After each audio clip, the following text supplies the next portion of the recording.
Welcome to the Grow Your Law Firm podcast, brought to you by PILMA. This podcast helps lead lawyers to more growth, profit, and freedom. Here is your legal marketing expert and host, Ken Hardison.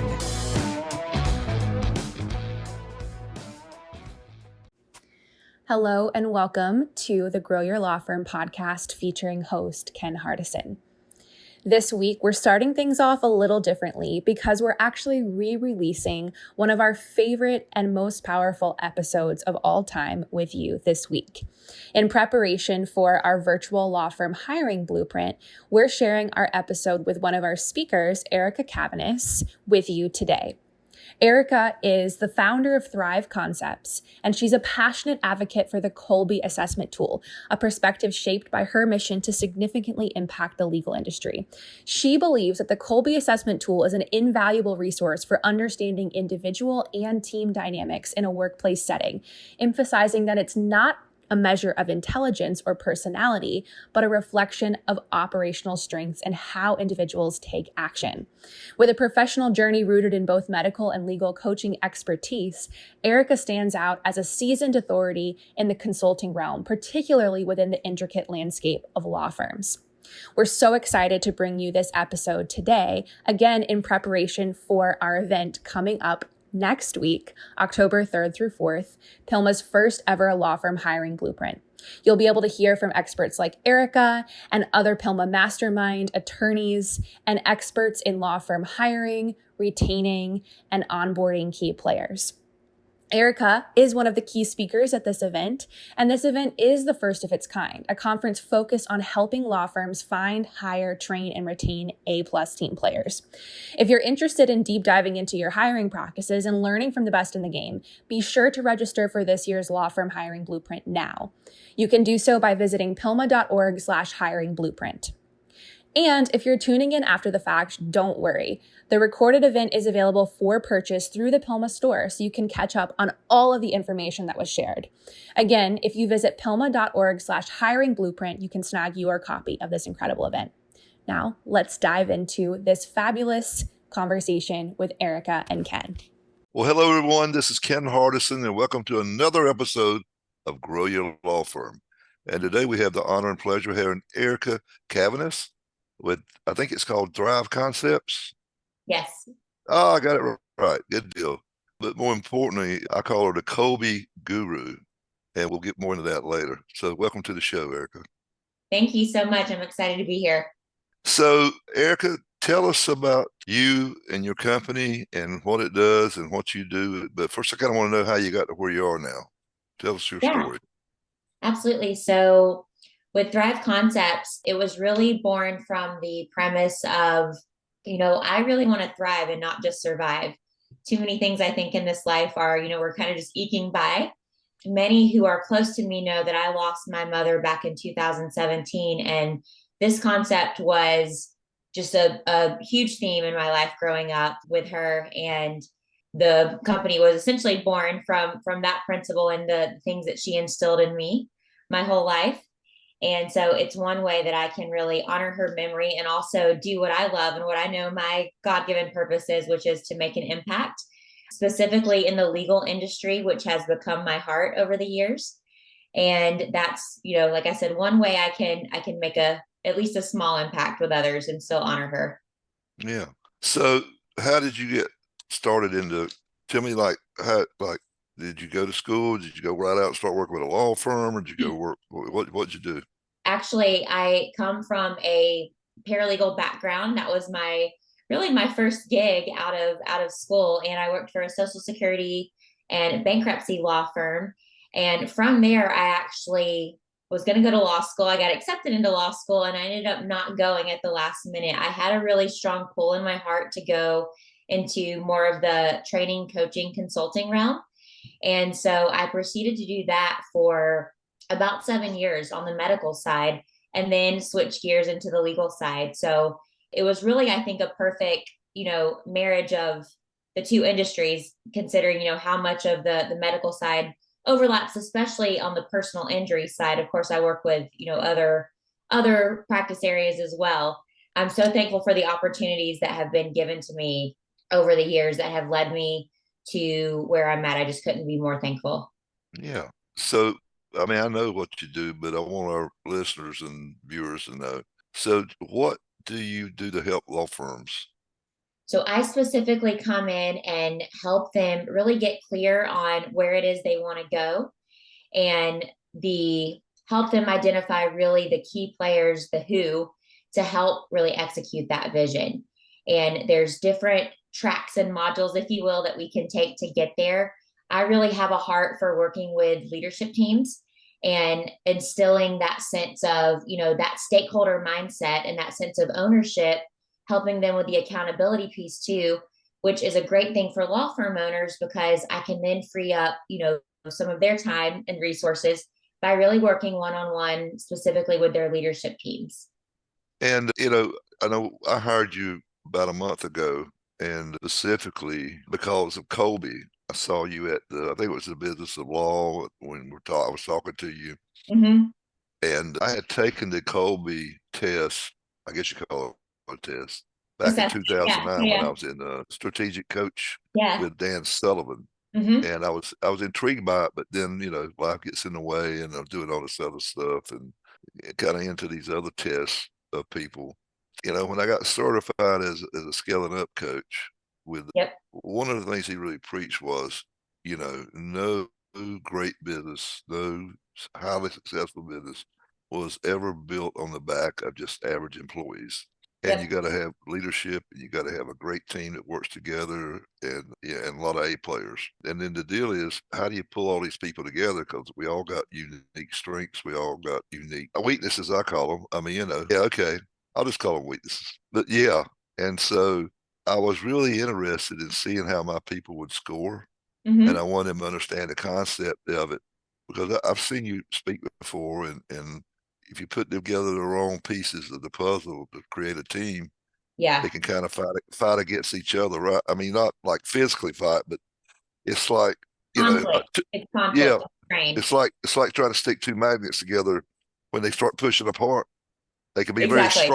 very strong pulling individually, Yeah. but when you put them together, they push away. So, tell me about Colby, how it works, what it is, and how it can help law firm owners. Yes. So I have really loved working with you and the Pilma team recently on this. And anyone who knows me knows that I really believe Colby is an invaluable tool. I've been working with it for going on 12 years now, and it never ceases to amaze me on how accurate it is in terms of really predicting how we operate, how we take action, our instinctive strengths. And really, another invaluable benefit in my book and from my experience is role alignment. And really, while there's not one specific Kolbe score that fits a certain role, attorney, paralegal, case manager, receptionist, that's not the name of the game. It really helps us identify our operational strengths, and we can look at trends of what does success look like for this law firm owner, and we can then match Kolbe's strengths to those specific roles and really look at, if there's conflict, if there's a communication barrier between certain folks in a law firm, for example, there could be a reason for that that's deeper than, personality or anything that we're used to measuring in previous assessments that, you might be used to. This goes a bit deeper and really looks at what are our operational natural gut instincts that help us take action every day, deal with problem solving, approach the problem solving process rather, and even deal with risk and uncertainty. So someone, for example, you might have someone in a meeting, for example, even a team leader who might have a lot of questions or, raising their hand and saying, what, are you sure that's going to work? Or, do we have all the information? Do we have a process for that yet? And now without Colby, you might think that person was being resistant or, not really bought in, right? But really their Colby strengths could be coming to the surface here. And that could be a huge indicator that they might be a little bit different than the person leading the meeting. And that's okay. There are no weaknesses in Colby. That's the beauty. That's all based on our operational strengths and what we really gravitate towards instinctually. So what are the four? I remember it from when I took it, but also you give me my refresher course. Yeah. So there's 4 action modes we're assessing in Colby. The first is the fact finder. And that's how or to what extent do we gather and share information and details. The second one is follow through. The follow through is measuring how do we deal with organization, design, and patterns, and really marrying the past, present, and future together. So that process orientation, it's not looking at, are you good at following through on something or completing something? It's how you really incorporate process and patterns and organization in that process. The third is quick start. And that is how we deal with risk and uncertainty, and looking at from a high level, do we prefer to brainstorm and kind of throw something at the wall and see what sticks and operate accordingly there? And then the last one is the implementer action mode. And that is how we deal with space and tangibles. So people who score higher on the implementer mode, for example, they tend to want to show versus tell and have a handcrafted sort of solution or example, a demonstration to show versus just telling from an abstract point of view. Yeah. And so how can law firm owners use this in their practice?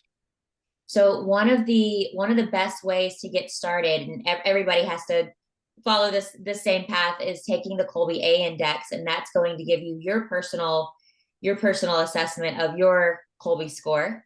And that is going to help us not only understand our own operational strengths, but when we compare those side by side with the team members taking it in that firm, we can really look at that team synergy and where certain conflict might be coming into play, right? So if you ever have, I always say, raise your hand if you have people problems. And most, everyone laughs and, we make a joke, no one has people problems, right? That's not true. We all have people problems, and that's not a bad thing. But utilizing the Kolbe assessment is one of the best ways to really understand where that could be coming from. So it's not necessarily that their attitude is poor or that their intelligence is low, because Kolbe has absolutely nothing to do with intelligence or personality. It's our operational strengths and how we take action. So if someone, is just not cutting it, just not getting it for whatever reason, or we feel like their values or, their engagement or buy-in is off, it really could just be misplaced efforts that aren't in line with their particular Kolbe strengths, but they're having to do that to meet the requirements of that role on any given day. So one of my favorite exercises that we do in the training is to have team members write their first and last name with their dominant hand, right? And that's very easy. Everybody kind of laughs and is like, okay, what are we going to do something a little bit more impactful here? And then I have them switch hands and write their first and last name with their non-dominant hand. So the object lesson there is, can you physically do it? Yes. But if I asked you to write go through your whole day and write with your non-dominant hand, you could physically do it, but what would you feel like at the end of that day? Right. A little bit stressed, maybe a whole lot stressed, right? Your attitude would probably suffer. It's not natural. It's not comfortable. So we want to get people really working in line with their natural strengths. Okay. So it doesn't measure intelligence or personality. Yeah. So do you recommend these people taking the Kolbe test before you hire them? I absolutely do. So again, it's not a pass or fail, good or bad, better, worse situation, but it's going to give us some insight and, aha moments, if you will, on where's this person best going to fit in and create the most value. And, we're looking at, in the consulting and coaching world, right, we're looking at bottom line results. We don't, while it's good to have that feel good and motivational aspect, that's not, at the end of the day, that's not all we're looking at. We're looking at how is this going to drive bottom line results and team performance and ultimately increase, our revenue and profitability. When you have people working in line with their natural strengths and they're more fulfilled and they really, they have that glide factor, where they just feel like they can conquer the world and they're not getting hung up on, why doesn't this feel natural to me? Why isn't this working? When we have people working in that most of the time, then that's where the magic really happens. So we always want to say, we can't use Kolbe as an excuse to say I can't do something, but we want to utilize it as a strategic tool. I was doing masterminds last week in Key West, And one of our members was talking about a person they hired, says really nice, really, a team player and all that, but they were just dumb. I mean, and I said, well, did you test them? And so my question to you is, what would you want to give somebody a test to test if whether or not, I guess, their IQ, their ability, their smartness? What would Yeah. you use? Yeah. So in the hiring process, I always recommend, utilizing multiple assessments. And on the IQ side, there are many firms that utilize things like Wonderlic, and there's several others. That's the most common one I see. But there's not one assessment that's the end all be all. You want to vary that and look at really what does success look like in this role to you, and then we can really piece together the appropriate hiring process that makes sense to really be able to fulfill that. Yeah. How about the DISC test? I hear people doing the DISC test. Would you use that? And if so, for what? I think the DISC is valuable. I have limited experience with that one, so I certainly don't want to give poor information or speak out of turn on that. So I think really the best approach is sitting down with some sort of third party trainer or coach and really first identifying what roles you're looking to fill in the short and long term. What qualities are you really looking for in those roles, first and foremost? Who do you already have on the team? Have they already taken previous assessments? We really want to, utilize that and use that as a North Star, for lack of a better term, to look at what does success look like in this role? Who has done this role successfully already? And use some of those clues to help formulate the best hiring process with the best tools, and be strategic in that way. And I would think this Kolbe test would help you manage people because you kind of know what their strengths. You can put them in situations where they win instead of fail, I would think. Absolutely. I couldn't have said it better, Ken. It's so valuable in looking at where people are going to really thrive. One of my favorite words, of course, with my company, looking at how are they going to utilize their strengths most often. We're all going to have to do things that we don't love doing, we don't like doing, we're not naturally good at sometimes. That's just part of life. But if we're operating in our operational strengths and our unique abilities on any given day for, let's say 80% of the day, we're probably going to be feeling good. We're going to make a huge impact. Yeah. And this Kolbe deal, it's not new. I mean, it's been around for years and years, hasn't it? Absolutely. Absolutely. It's been actually around for over 40 years. That's what I thought.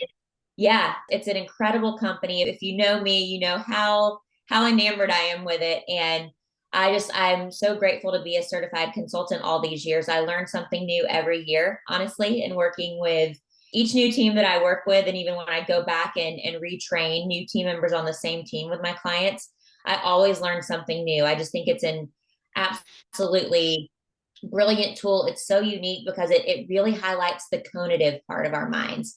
Conative is how we take action, our doing. So it's really unique, and I just can't say enough good things about it in terms of the value that it really drives in businesses. Yeah. And by the way, everybody, I think I'm right on this. Correct me if I'm wrong, but you're going to be speaking at the summit in May, right? Yes. Really looking Yeah. forward to it. We'll be talking about this, this issue, and really honing in on how it can drive growth specifically. So we'll be getting into more of those specifics with some really good hands-on strategies that you can employ right away and get immediate results with it. Yeah. So if you hadn't made plans, you need to go ahead and register so you can see Erica really get into this a lot deeper. And also you can pick her brain there. On the podcast, I'm the only one that gets to ask the questions, which can be great and can be terrible sometimes. Because I try to ask what I think the listeners would ask, but I don't always get it right. I mean, I don't think of everything. I'm not perfect. So, yeah, I'm looking forward to that. That's May the 16th through the 18th, if I remember correctly, at the Roosevelt Hotel in New Orleans. So, pretty time of year down there. It's not too hot yet. Is it 14th? Yeah. Was it 14th through 16th? I think it might be. It is the 14th through the 16th. I just wrote because I have it on my calendar. I saw it the other day. Yeah. So you know more than I know. And as you know, I'm not a weeds person, as my Colby reflects. Yes. But I know a lot of, I handpicked every speaker, so I do know every speaker. I think I do. And I try to bring a wide net, Yeah. not just marketing, which is like half of it's marketing and half of it's management, because Yeah. what I found over the years, people join Pillman to start with because they can't get enough cases. And then they get the cases and then they can't handle the volume and they can't find the right people. They can't get enough people. They can't get the people working together. And then be careful what you wish for, because you got to handle it too. Yeah. You Yeah. know, And they need the next step, and they need the next, how do we deal with this capacity, right? And how do we grow from this place how of can you growth? scale? Yeah. So Scaling. what words of wisdom would you give lawyers out there? And then we'll ask for your contact information and stuff. What, if you had to tell a lawyer 2 or 3 takeaways that they should get from this podcast, what should they be? Yeah. The first is really do the work on where your team is at right now in terms of communication, productivity, and really getting initiatives across the finish line. There could be a strong conative issue there. And conative, again, is what Colby is. The conative part of our mind is what Colby is measuring. So before you're quick to say, this person, doesn't have X, Y, or Z, let's consider getting them assessed with the Colby to see if that could shine a light on some of the friction or that conflict that we talked about earlier.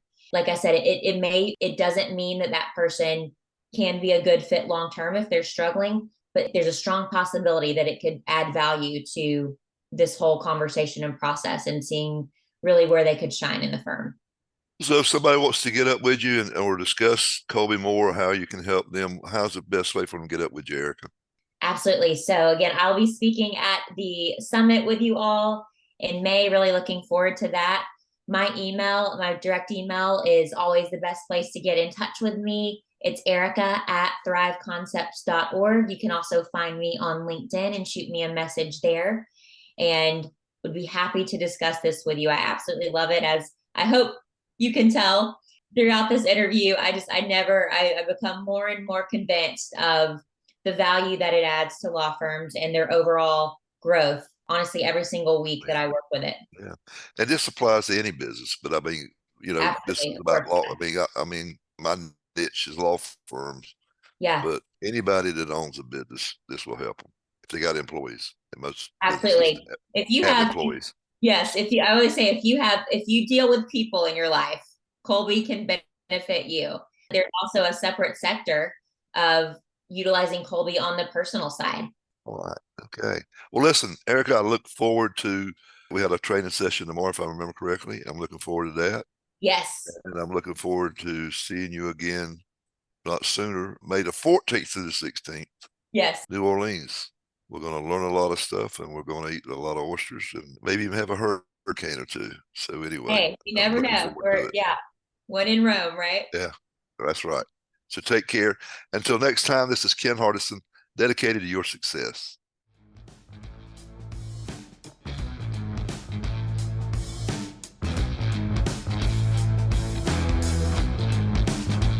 You have been listening to the Grow Your Law Firm podcast, the podcast that leads lawyers to more growth, profit, and freedom.